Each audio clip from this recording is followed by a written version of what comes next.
Muy buenas tardes, mi nombre es Juan José Ortiz García y soy el representante de la empresa francesa en el presente asunto.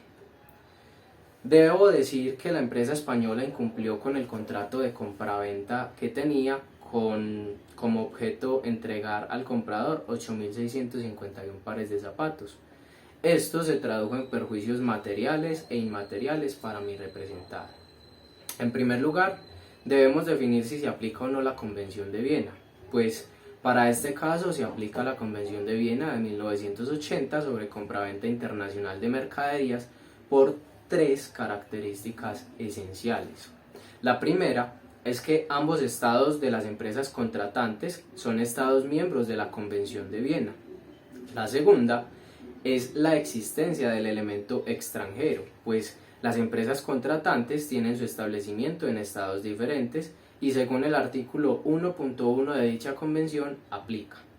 Y como tercera característica, el objeto del contrato se ajusta a la definición de mercadería, pues una mercadería es un objeto que es mueble y corporal, como en el presente caso los zapatos son bienes muebles y son corporales. En segundo lugar, hablaremos del capítulo séptimo de los principios de Unidroit. Pues, de acuerdo al artículo 7.1.1, el incumplimiento es la falta de ejecución de alguna de las partes en sus obligaciones contractuales.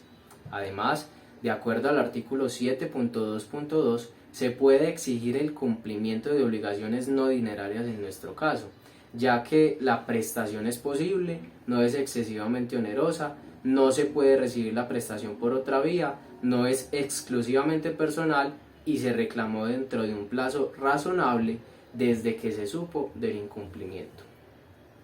Se constituyó entonces en un incumplimiento esencial porque se privó sustancialmente a mi representada a lo que en virtud del contrato tenía derecho a esperar, y la empresa española conocía de los perjuicios que ocasionaría el incumplimiento del contrato, ya que se habían celebrado contratos anteriormente similares. Esto en concordancia también de lo estipulado en el artículo 25 de la Convención de Viena sobre los contratos de mercaderías.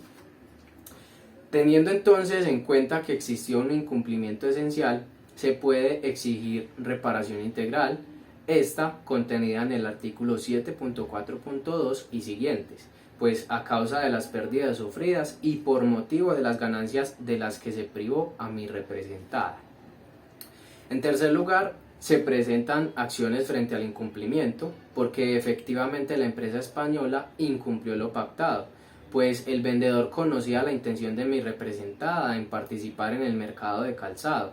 Además, estaba en una temporada de alta demanda. Además, se evidencia también que existió incumplimiento unilateral, pues habiendo realizado el pedido, el vendedor no lo ejecutó. En virtud del artículo 18, numeral tercero de la Convención de las Naciones Unidas, se constata que de acuerdo a la oferta y a las prácticas de mi representada y la empresa española, que se configuraron usos como se evidencia en los hechos del caso, pues ambas empresas ya habían realizado negocios en las mismas circunstancias en años anteriores. De manera que sí se puede alegar que las prácticas reiteradas entre ambas sociedades o empresas constituyeron una situación usual, entendido como aquella práctica que es cotidiana, común o frecuente. En cuarto lugar, y por último, la mercadería encargada a la empresa española tenía fines estrictamente comerciales, lo que da cumplimiento al artículo segundo de la Convención de las Naciones Unidas sobre los contratos. La misma convención reconoce el contrato verbal y permite que sea aprobada su existencia por cualquier medio en su artículo 11. En su artículo 25 indica que el incumplimiento de una de las partes contratantes será esencial cuando cause a otra parte un perjuicio tal que lo prive sustancialmente de lo que tenía derecho a recibir.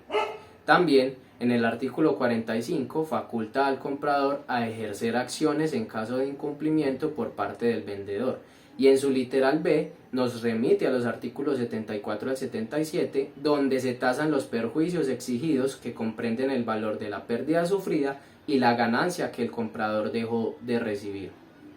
Entonces, conforme a lo expresado anteriormente, queda claro que la Convención faculta a nuestra empresa para hacer exigible el pago de la indemnización y considera que no cabe un recurso adicional, toda vez que no hubo ninguna comunicación de la compañía vendedora para solicitar plazo de entrega o rechazar el pedido, y dentro de la relación comercial que ha desarrollado en cumplimiento de la relación contractual. De manera que les agradezco por escuchar mis alegatos y espero pronta respuesta. Muchas gracias.